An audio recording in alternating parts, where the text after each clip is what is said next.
you're just tuning in right now, we're with Frances Fyfield.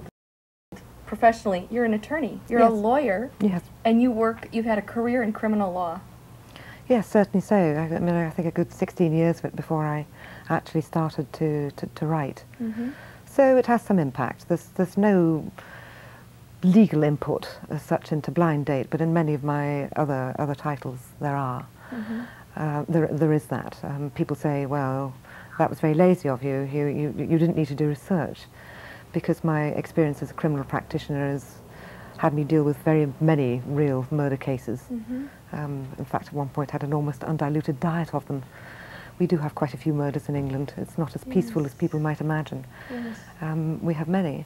So I had a big memory bank to draw on. Mm-hmm. Not of whole cases. You can't put a whole case in a book. It doesn't work like that. Nobody would believe it, mm-hmm. because fact is infinitely stranger than fiction.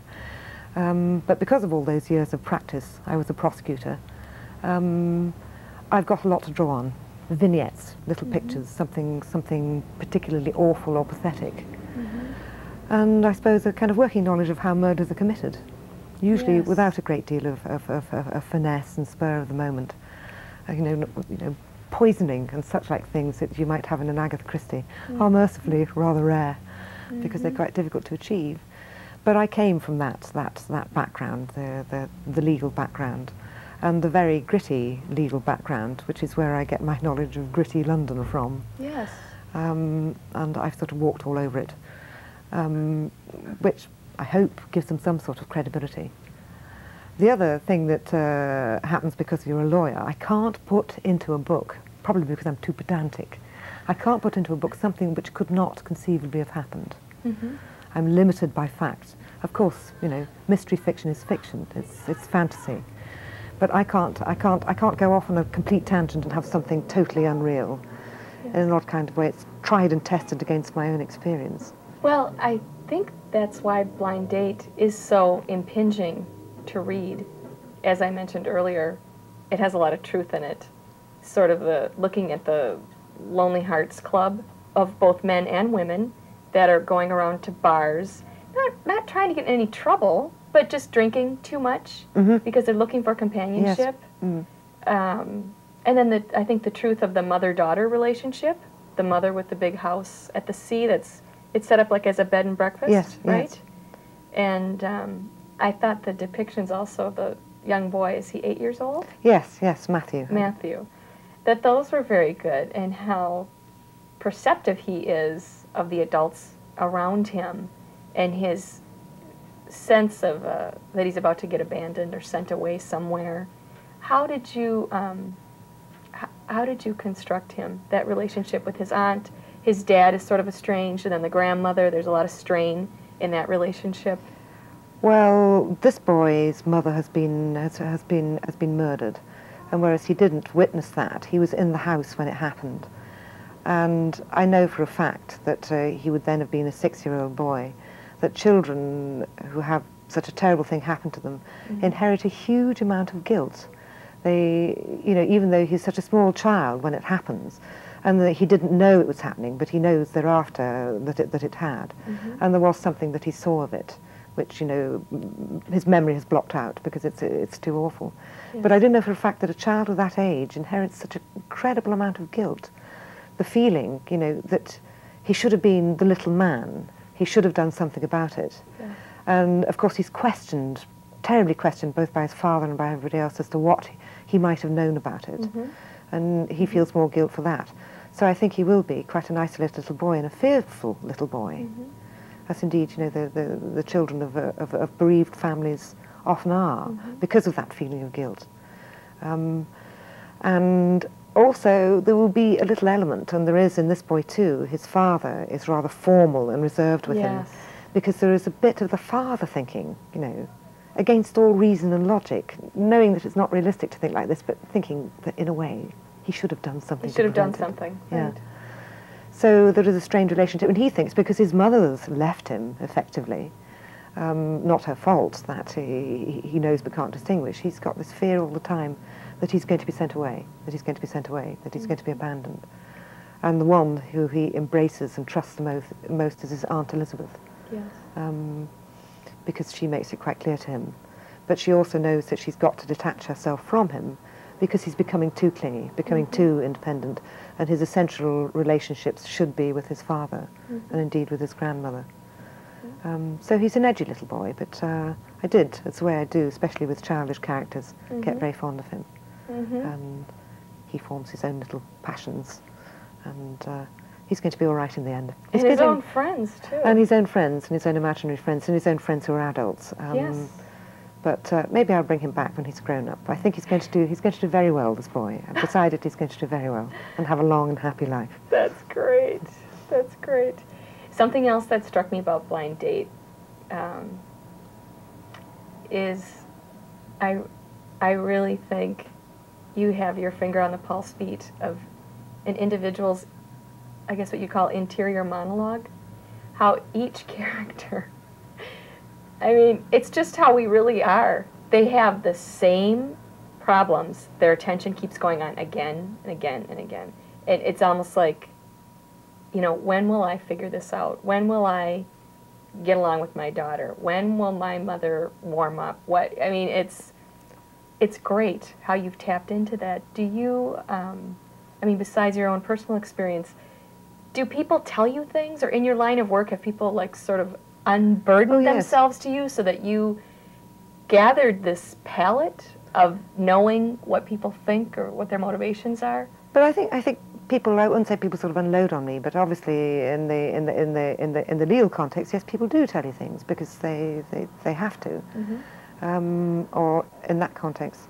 But otherwise, I think I probably come from actually quite a curious family, and people will always talk if you're curious about them.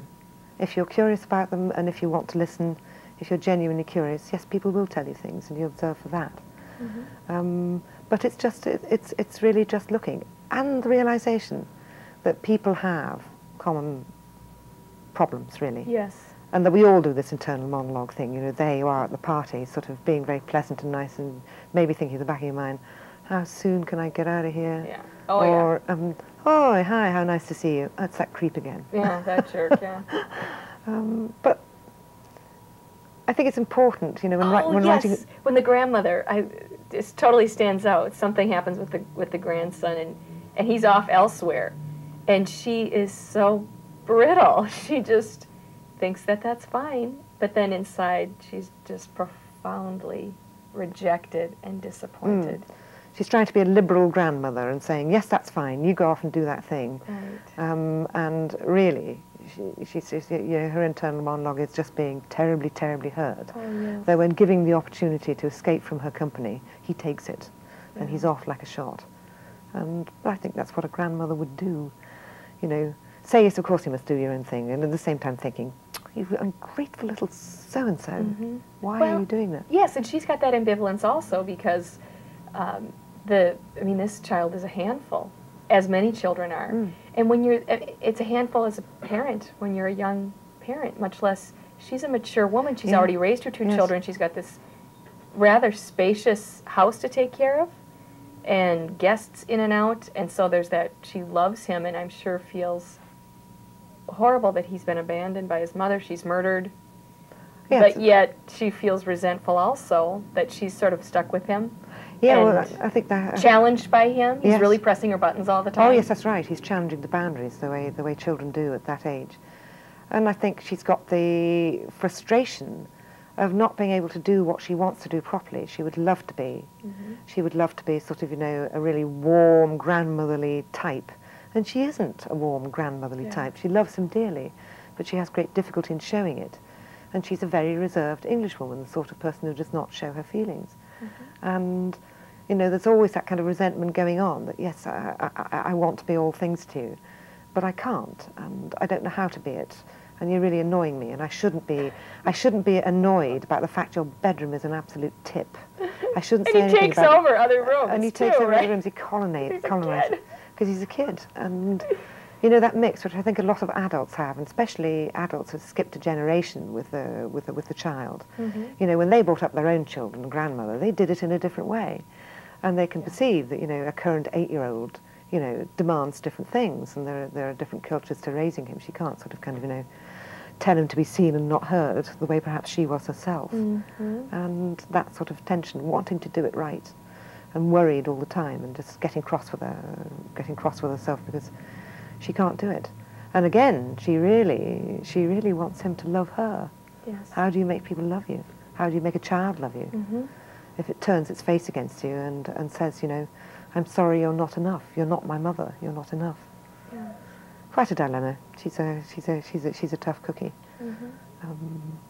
But family relationships, actually, I think relationships of all sorts, whether they're sexual relationships, whether they're family relationships, are what are at the heart of all novels. That's what stories are about. That's what fascinates us. We're looking for something with which to empathize, you know, to see what we ourselves experience mirrored. But it's all about relationships. It's all about how do you make people love you, and how do you keep them loving you. But that's the heart of storytelling, I think.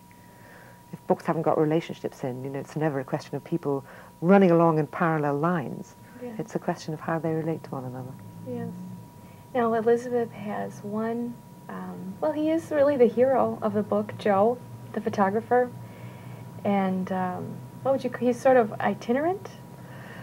What was your inspiration for putting him together? Because he's this lumbering guy, and he's very conscientious about his size. I mean, he's really aware that that's how he interfaces with the world, is with his bulk. And yet, for her, because she's so wiry and recovering from these horrible injuries and all the psychological stuff going on, it's kind of just what the doctor ordered.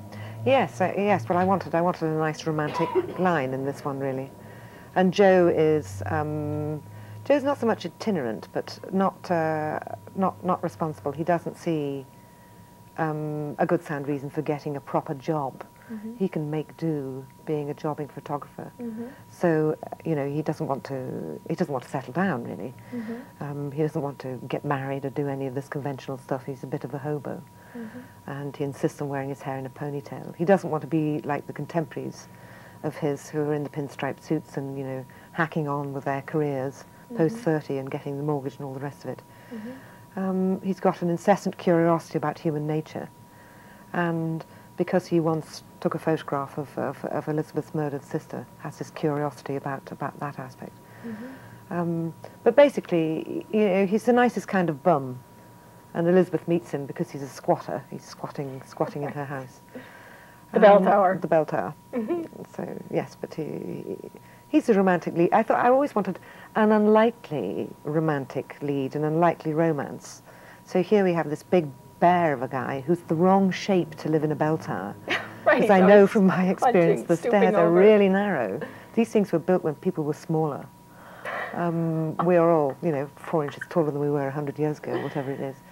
But Joe's a bit of a throwback. He's bigger than most. And I wanted somebody who would sort of really be at odds with their environment. He has to really almost go up these narrow steps on all fours. And a sharp contrast to Elizabeth's, you know, very, very thin fragility. So I just thought, I'd just wait for this one to be filmed and see how you'd put these two together. Yes, I was going to ask you. I mean, I definitely could. I mean, this would be a wonderful suspense film. Do you have a teleplay in mind or a visual in mind when you're writing your novel? Are you thinking, well, this would really work well for a film? It would really be compelling to an audience that's viewing it? I never think of in terms of what might happen to it if it were filmed. I never think of the film aspect of it, because, you know, it's a question of luck or something whether it ever would be. And if you let it influence you, I think it might spoil the book. But this one actually has been optioned for television, and I think for once it will actually be made. So I can indulge a fancy of who Joe will be, you know, who would play Joe and who would play Elizabeth. It's your baby. Somebody's going to raise it. You have to send it off to preschool now. Well, that would be fine. That would be fine. But you have to be philosophical about that and say, you know, they cast whoever they cast. Right.